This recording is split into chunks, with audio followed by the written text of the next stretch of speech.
कुछ कहूँ तुम्हारी कृपा मोत कछो न बसाए, मोत कछो न बसाए। बोलिए प्रेम से श्री सद्गुरु महाराज की। अव्यक्त रूप में सर्वत्र विराजमान परमाराध्य ब्रह्मलीन श्री सद्गुरु महाराज के पावन चरण कमलों में अनंत कोटि प्रणाम। मंच पर विराजमान आदरणीय श्री सागर बाबा, श्री अभिराम बाबा, श्री इंद्रदेव बाबा तथा सत्संग में उपस्थित धर्मानुरागी सत्संग प्रेमी महानुभावों तथा परमादरणीय माताओं तथा भक्तिमती बहनों, मैं सभा को आदर के साथ सुंदर वाणी से सबसे पहले प्रणाम करता हूँ। बोलिए प्रेम से श्री सद्गुरु महाराज की जय।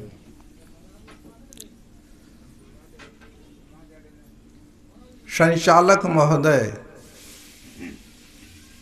और पाठ के आधार पर आज का प्रतिपाद्य विषय बना है गुरु की महिमा।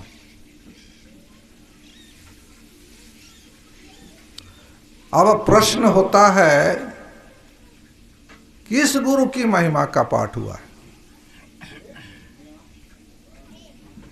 विचारने विषय है। शास्त्रों में आया है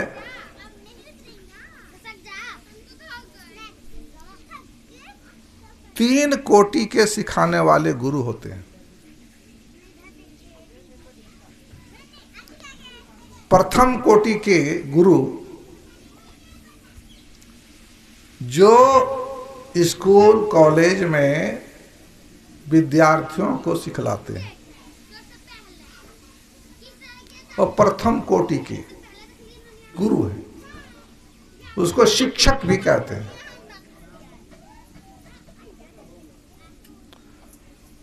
और दूसरे कोटि के गुरु वे होते हैं जो अपने शिष्यों को उपदेश देते हैं, शिष्यों को सिखाते हैं। उनको संत सतगुरु कहते हैं। और तीसरे प्रकार के गुरु, तीसरे कोटि के गुरु वो होते हैं जो गुरुओं के भी गुरु होते हैं, जो हमेशा संत सतगुरु महापुरुषों को, संतों को जो है निर्देश देते रहते हैं। और गुरुओं के गुरु कब बनते हैं? भगवान बुद्ध के पास दो शब्द था, एक निर्वाण और दूसरा परिनिर्वाण। निर्वाण का अर्थ होता है संबोधि। जीवन काल में जिनकी सूरत सारे आवरणों को पार कर शब्दातीत पद में समाधि समय लीन होती है और पिंड में बरतने के समय उन्मुनी रहने में रहकर सार शब्द में लगी रहती है, ऐसे जीवन मुक्त संत, परम संत पुरुष सच्चे और पूरे सद्गुरु कहलाते हैं। ये गुरु महाराज का वचन है।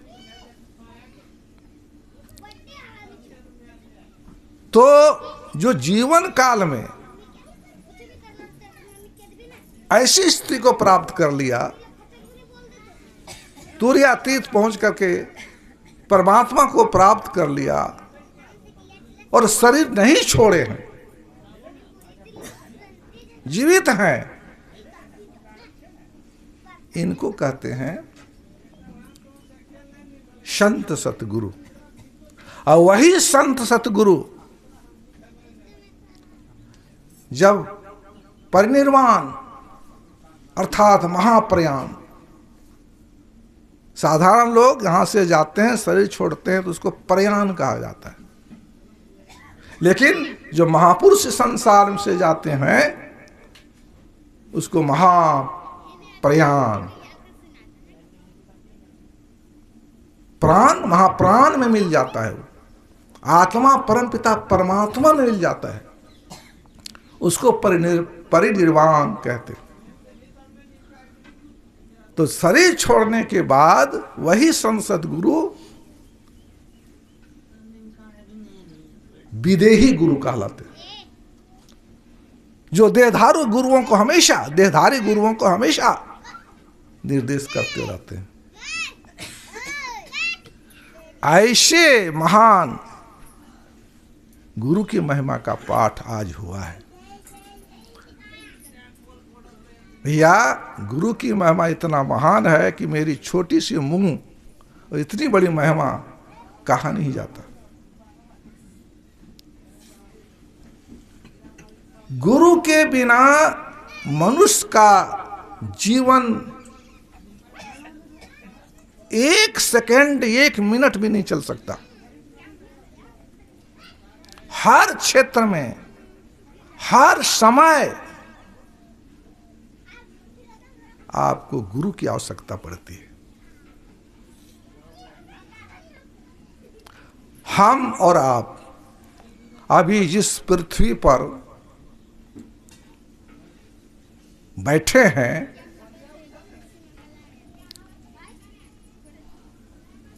या किस पर टिका है?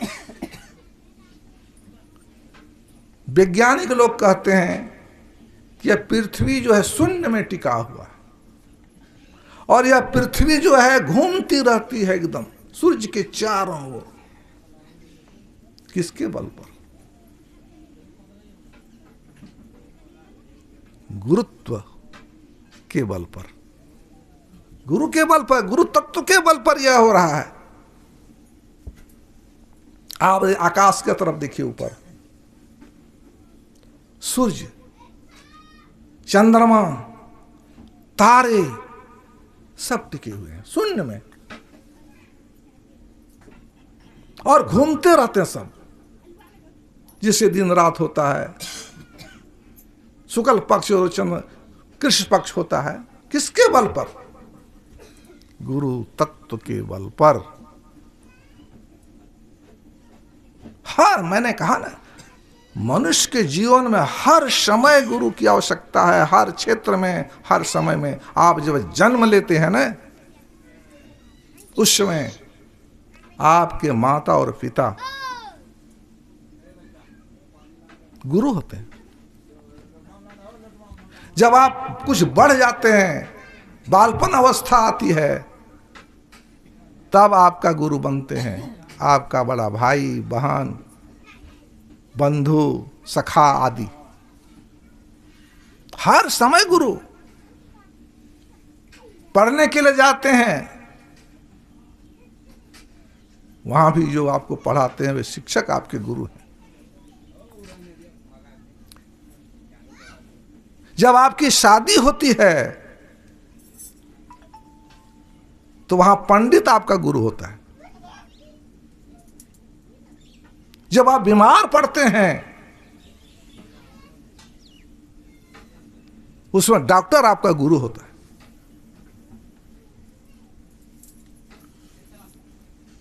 साधारण सी बात, आप कोई रास्ता पूछते हैं कि भाई यह रास्ता कहां जाएगा,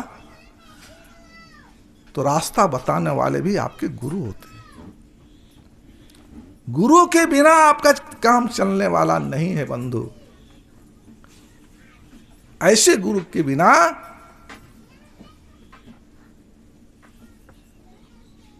आप निगुरा बनेंगे ना, माने गुरु नहीं करेंगे। अभी सुन रहे थे ना, हमारे सागर बाबा ने वंदना किया,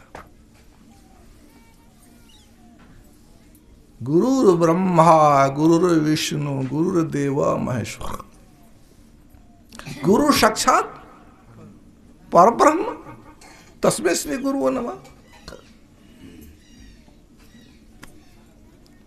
गुरु को ब्रह्मा का सृष्टिकर्ता,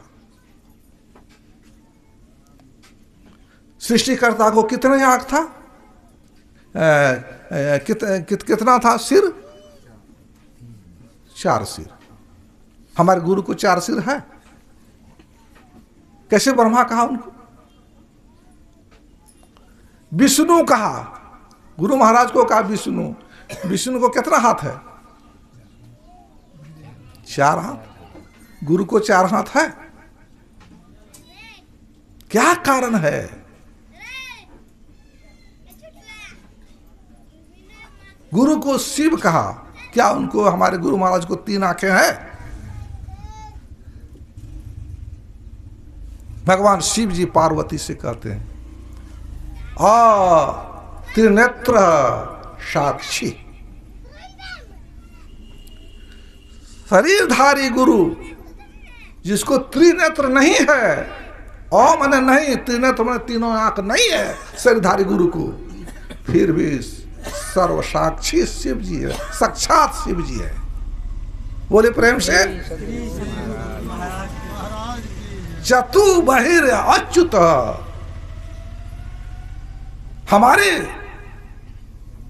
गुरु महाराज देहधारी गुरु जो जीवित हैं, उसको 4 हाथ नहीं है। अच्युत मन होता है विष्णु, लेकिन 4 हाथ नहीं होने पर भी वे भगवान विष्णु के समान है, विष्णु है वो। और फिर कहते हैं चतुर्बदनो ब्रह्मा। बदन मन होता है मुख, बदन माने सिर होता है। कि हमारे गुरु महाराज को ब्रह्मा के समान 4 मुख नहीं है, फिर भी हे पार्वती, यही गुरु की परिभाषा है। गुरु क्या करते हैं?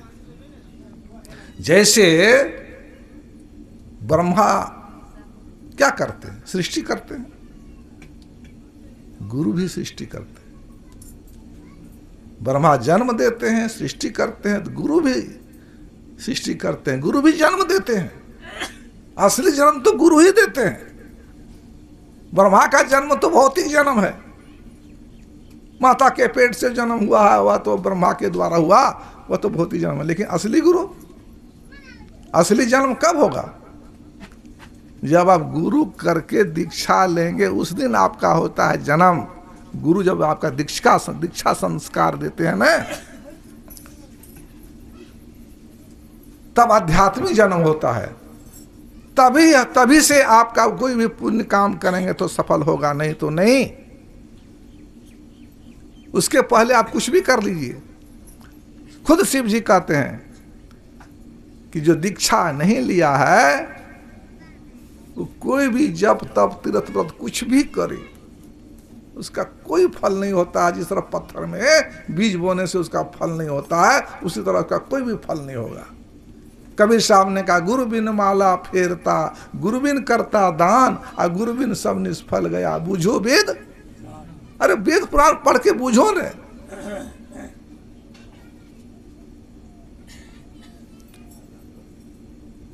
तो गुरु जो है ना, जीवन में गुरु की आवश्यकता है। अभी सुन रहे थे ना, जिस गुरु की महिमा का वर्णन हुआ, वैसे गुरु महापुरुषों का आज जन्मदिन है। गुरु नानक देव जी महाराज का जन्म है आज। और संत दरिया साहब बिहारी, उनका भी आज जन्म दिवस है। 2 संतों का जन्म दिवस है। कितना पवित्र दिन है। सिख संप्रदाय के लोग आज इस दिन को गुरु पर्व के नाम पर मनाते हैं, प्रकाश पर्व के नाम पर मनाते हैं। आज इतना दान पुण्य करते हैं, इतना भंडारा होता है, इतना सत्संग होता है सिख संप्रदाय में। आज का वो दिन है। आज का दिन खुशी और गम का दिन है।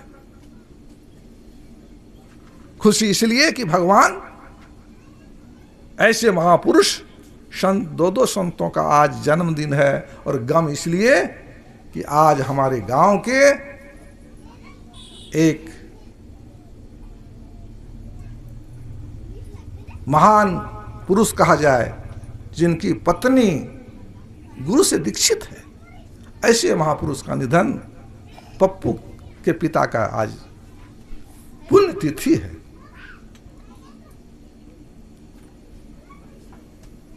गुरु की इतना महिमा है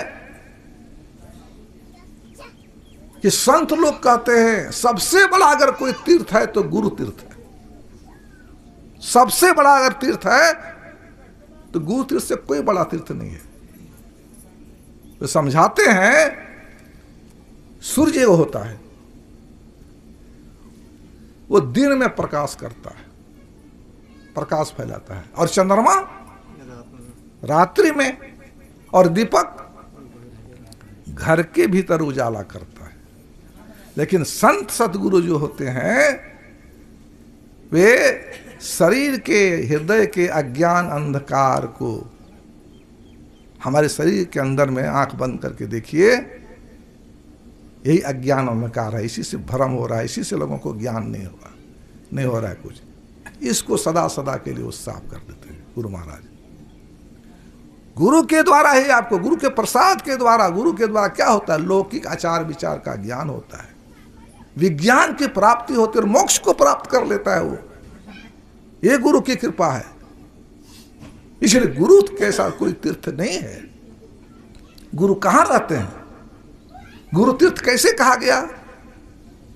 बड़ा देवराहा बाबा का नाम आप लोगों ने सुना हो। उनके शिष्यों ने कहा कि गुरुदेव तीर्थ यात्रा करने की इच्छा है, आदेश हो जाए हमका।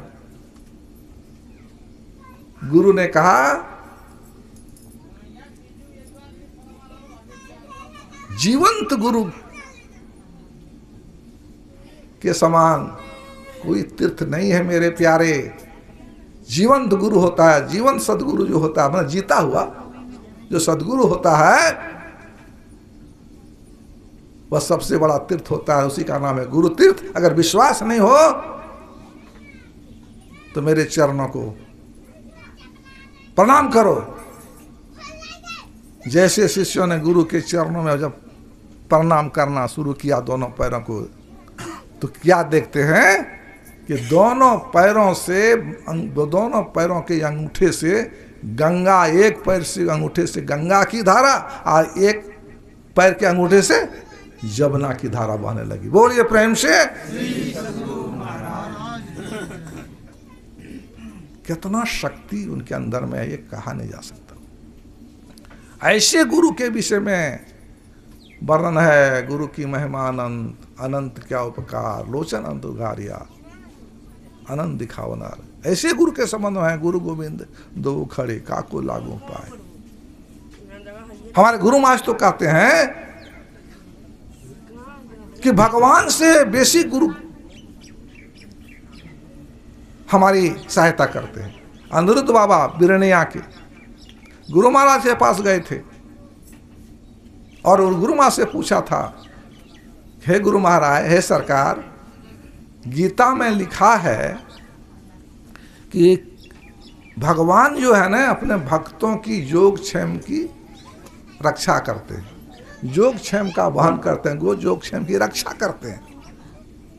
क्या गुरु भी अपने शिष्यों को योगक्षेम की करते हैं, योगक्षेम का वहन करते हैं? हमारे गुरु महाराज ने क्या कहा था?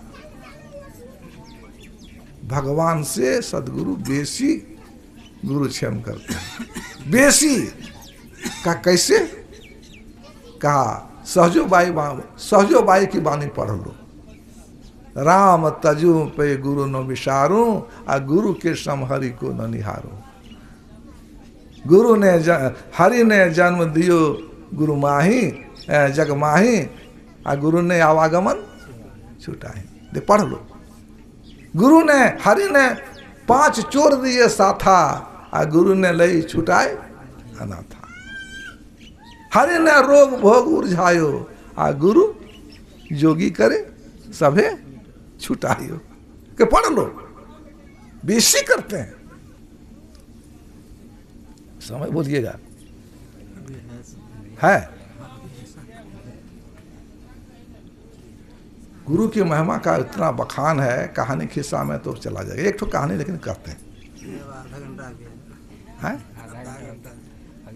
अच्छा, देखो कहानी में पूरा हो जाएगा। जिस माता जी ने यह सत्संग कार्यक्रम रखा है, उनका नाम है मौसमात मंजू देवी, और उनका एक ही लड़का है, पप्पू सिंह।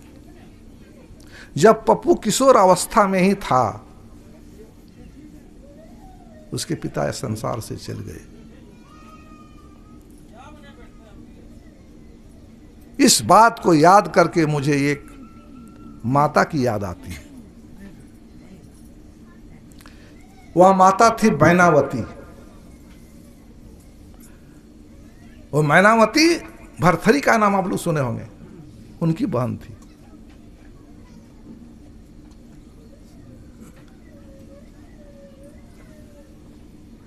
तो मैनावती की जब शादी हुई, उसको लड़का बच्चा नहीं होता था, तो चले गए। कहां चली गई, कहां जानते हैं? नाथ संप्रदाय के गुरु जो जालंधर नाथ जी के यहां, और उनके चरणों में साष्टांग प्रणाम करके कहा कि गुरुदेव, हमको पुत्र नहीं है, आप हमको पुत्र का वरदान दीजिए। स्तुति प्रार्थना से तो देवता भी पिघल जाते हैं, और गुरु महाराज तो दयालु होते हैं। जालंधर जी ने कहा, ठीक है, तुम्हें वरदान देता हूं, तुमको पुत्र होगा, लेकिन एक शर्त है। क्या शर्त है बाबा? कि 16 वर्ष की अवस्था जब होगी संतान की, उसको जोग धारण करवा देना, वैराग धारण करवा देना, नहीं तो वह पुत्र तुम्हारा मर जाएगा। वरदान देता हूं, पुत्र होगा। अगर जोग धारण करवा लेगी, उसको संन्यास धारण करवा लेगी, साधुता उसको प्रदान करवा देगी, तो वह मरेगा नहीं।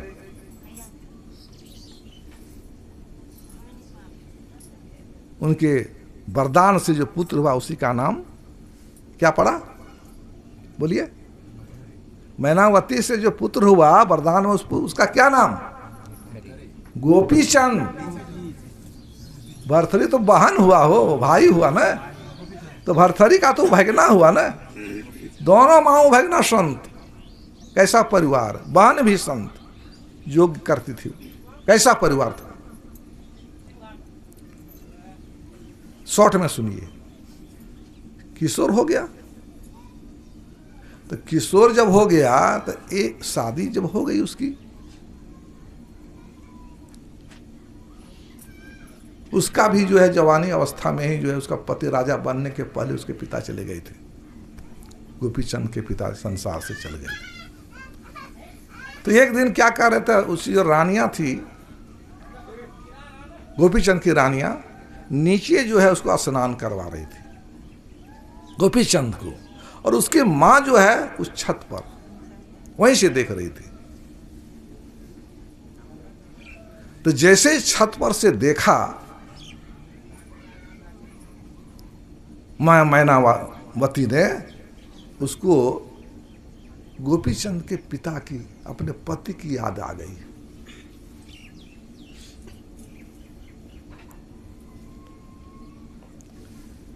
और पति की जब याद आ गई तो मन में सोचने लगी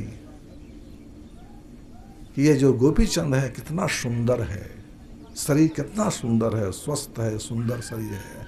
इनके पिता तो इससे भी ज्यादा सुंदर और स्वस्थ, लेकिन काल ने खा गया, मृत्यु ने उसको झपट लिया। मेरे पुत्र गोपीचंद भी है, उसी का समान सुंदर है, इसको भी काल एक दिन खा जाएगा, उसके मन में हुआ। ऐसा सोच करके उसकी आंखों में आंसू आ गए और आंसू टपक करके गोपीचंद के शरीर में पड़ा। गोपीचंद ने देखा उलट करके, अरे मां रो रही है। कपड़ा बदल करके मां के पास वो जाते हैं और मां से पूछते हैं, मां तुम रो रही हो, मां क्या दुख है? तुम राजमाता हो और फिर भी रो रही हो। सब किस्सा सुना दिया। कहा बेटा, जालंधर जी ने यही हमको वरदान में दिया था, तुम उसी के प्रभाव से तुम संसार में पैदा हुए। लेकिन कहा कि 16 वर्ष की अवस्था के अंदर में उसको अगर संन्यास नहीं धारण करोगे तो तुम मर जाओगे, तुमको काल खा जाएगा। इसलिए चलो, गोरखनाथ जी अभी बहुत बड़े महात्मा हैं, उनके शरण में चलो, उनका शिष्य है। और अपने से कहा जाता कि अपने से अपने बेटा को, मृत्यु का भय था ना, और वो तो जो कला भी जानती थी, जो भी करती थी, वो ज्ञान भी था, संसार नश्वर है आदि का, ले जा करके वह जाके वहां दीक्षा दिला दिया। संन्यास भी दिलवा देती है वो अपने गोपीचंद को। और जब कहते है चलो, अब नहीं, वो डेरे में रह गया। फिर वो दीक्षा लिया और फिर घर नहीं आए गोपीचंद। लंबी कहानी है।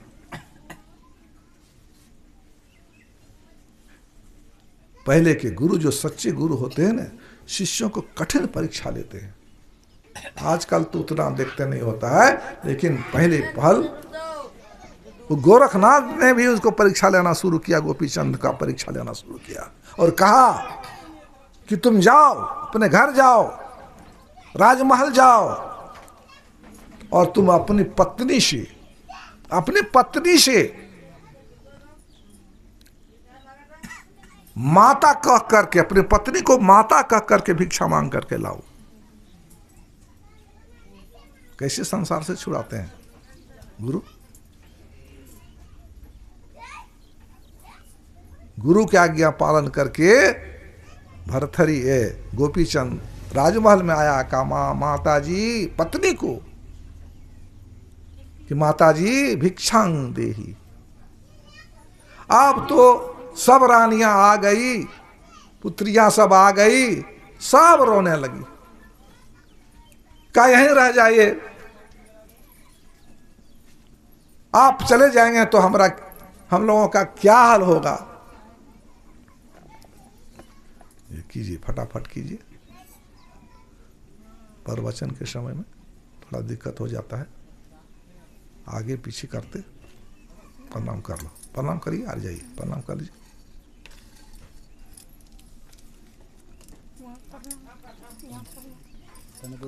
हाँ बस हो गए प्रणाम। गुरु महाराज हो, सबके प्रणाम हो गए। जा, गुरु महाराज का प्रणाम करना, सबके प्रणाम हो जाए।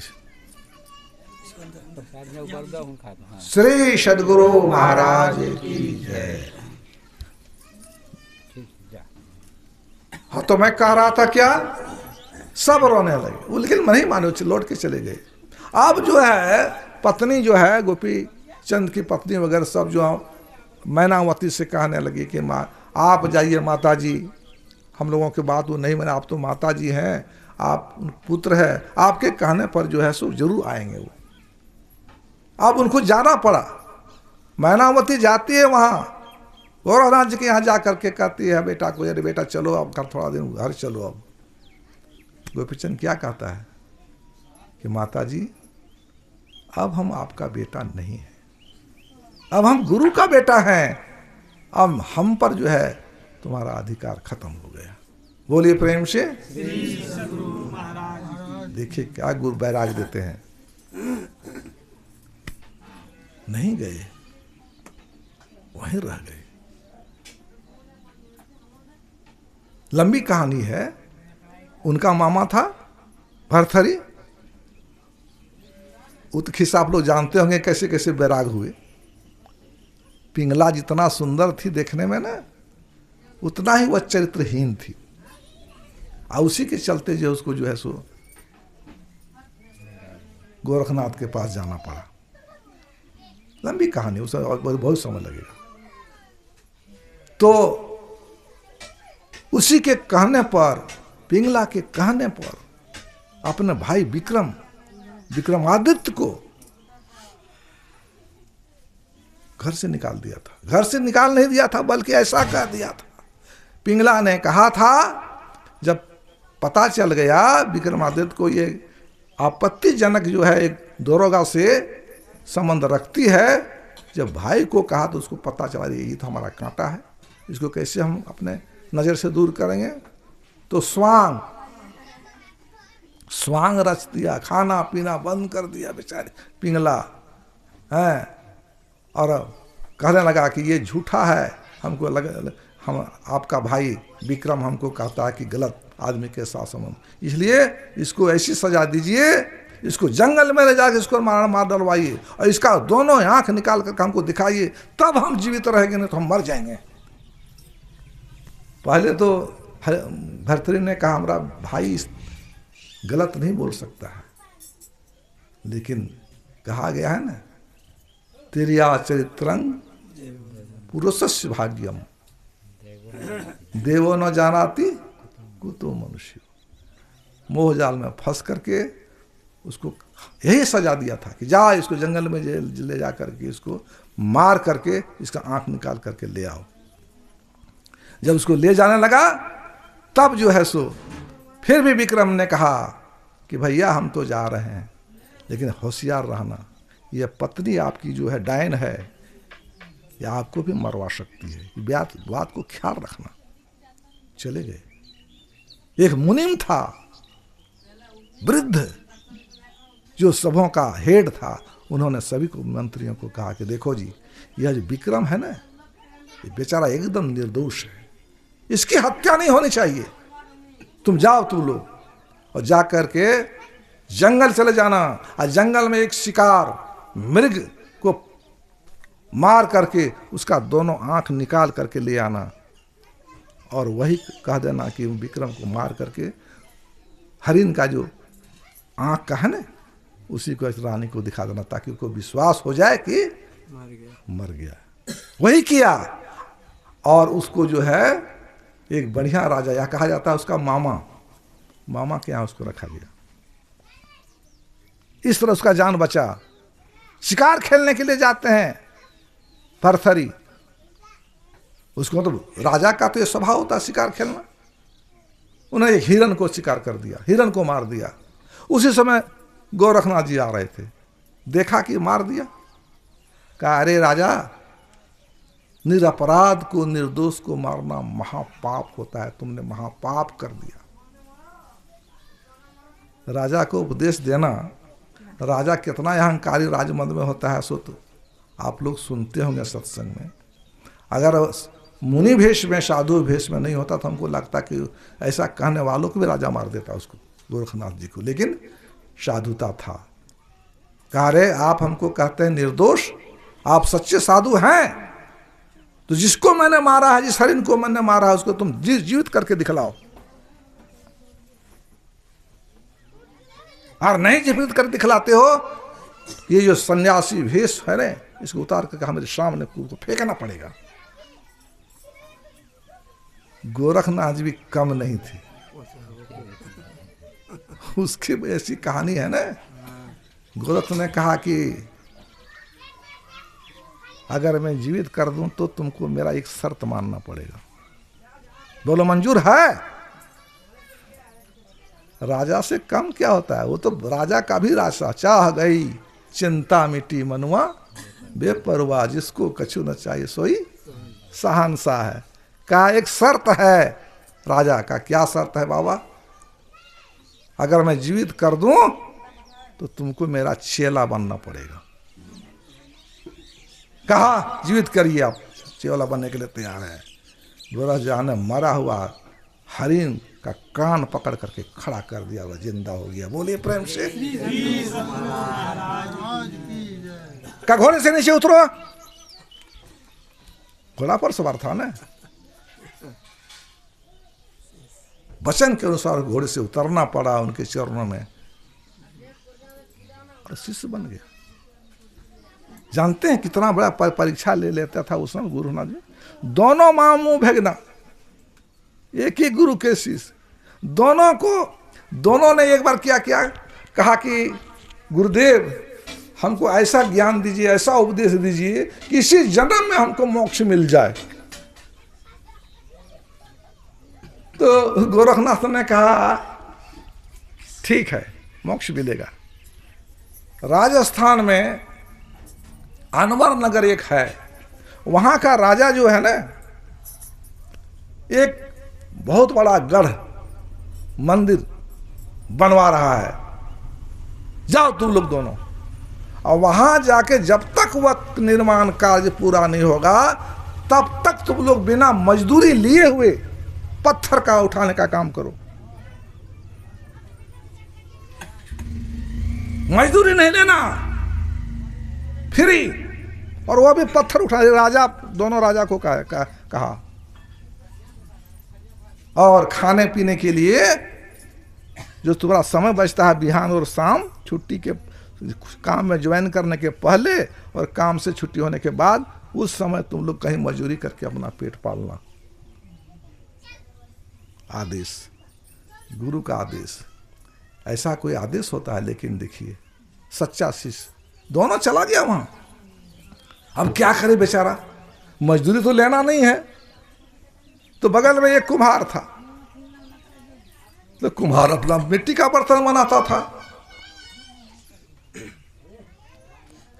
और पकाता था। कुम्हार के यहां जाकर के कहा भैया हमको कुछ काम दो, हमको सिर्फ चाहिए रोटी सुबह और शाम, और कुछ नहीं, आपसे पैसा नहीं लेंगे। कहा बस इतना? कहा ठीक है करो काम। सुबह शाम सवेरे उसके यहाँ काम करे। बोले 24 घंटा, बीच में थोड़ा सोता होगा रात में, और दिन भर ड्यूटी। और उसकी कुम्हारनी कुम्हारनियां जो थी ना, इतना करकशा कहिए, बेविचारनी कहिए कहीं औरत। अब खाना, अब मान लिया जाए यहाँ घर है और 1 मील 2 मील पर उसका आवाब जहाँ वो बनाता था कुम्हार, खाना पहुँचाती थी। तो कहती थी कि 3 आदमी हो गया है आजकल, तो 3 आदमी का खाना पहुँचाओ। तो 3 आदमी का खाना क्या हुआ, 2 आदमी का खाना पहुँचाती थी, 1 आदमी कम। अब कुम्हार कहता था क्या करें भैया, इसी में तीनों बांट के खाओ, पेट भरता होगा। बोलिए। ऐसा करते करते कुछ दिन के बाद जो है 1 आदमी का खाना देने लगी। कितना खिचड़ी थी। अब कुम्हार कहा कि क्या करें भैया, हमारे पत्नी तो इस तरह का है, तीनों बांट करके खाओ। इस तरह भूख को, प्यास को बर्दाश्त करके अंतिम समय में जब 12 बरस पूरने लगा, तो एक बार कुम्हार सब मिट्टी का बर्तन का जो आवा लगाने लगा, समझे ना, आवा लगाने लगा।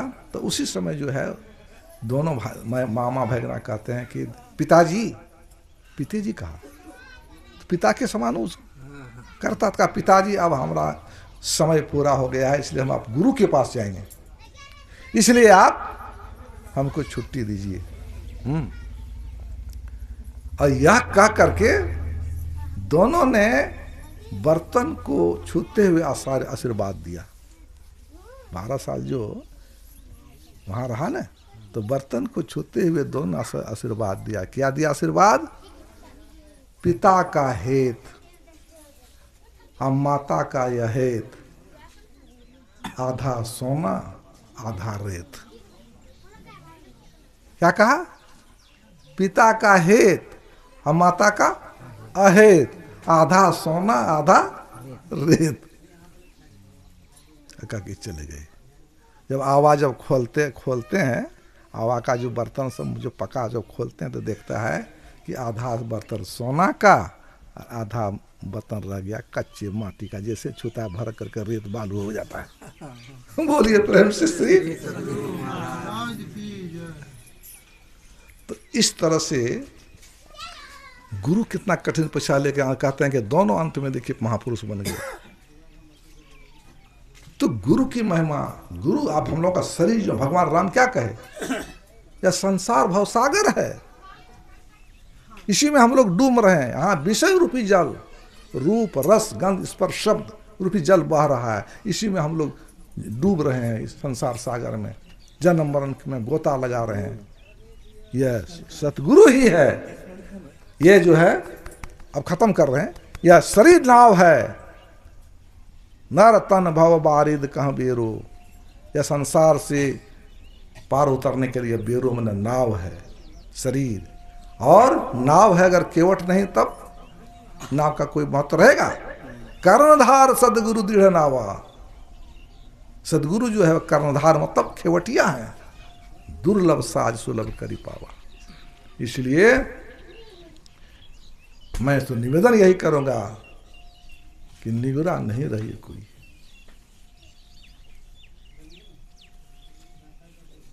सुन लो चतुर सुजान, निगुरा नहीं रहना हो। सुन लो चतुर सुजान, निगुरा नहीं रहना। निगरे का नहीं कहीं ठिकाना, 84 में आना जाना। पड़े नरक की खान, निगुरा नहीं रहना हो। सुन लो चतुर सुजान, निगुरा नहीं रहिए। गुरु जरूर कर लीजिए, तभी आपका जीवन सुखमय होगा, नहीं तो बहुत बड़ी क्षति होगी जीवन में। आप कभी कल्याण होना, जब तक सृष्टि रहेगा कल्याण नहीं।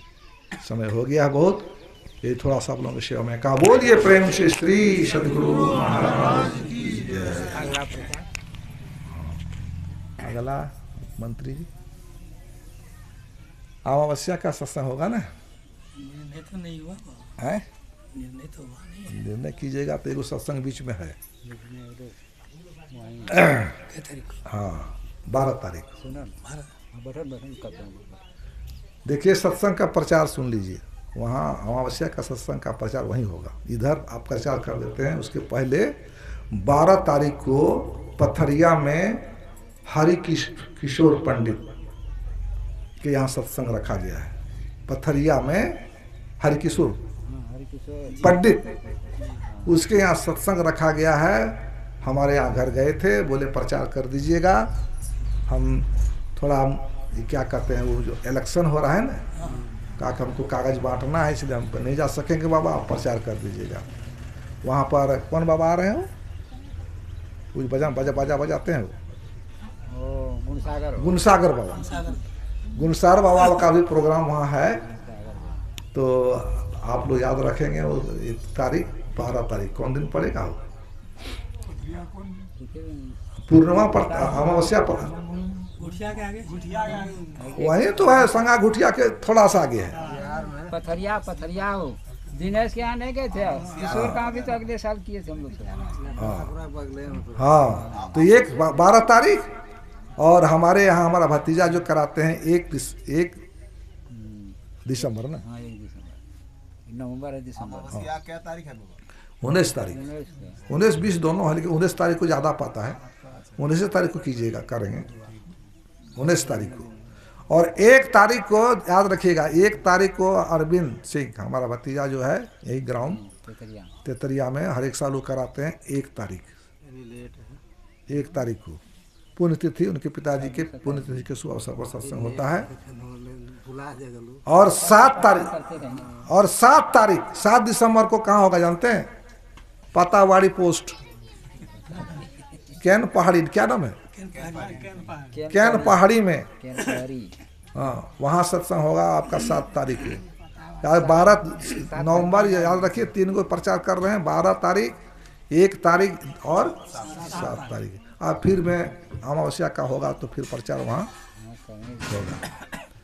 यही प्रचार है। बोलिए प्रेम से श्री सद्गुरु महाराज की जय।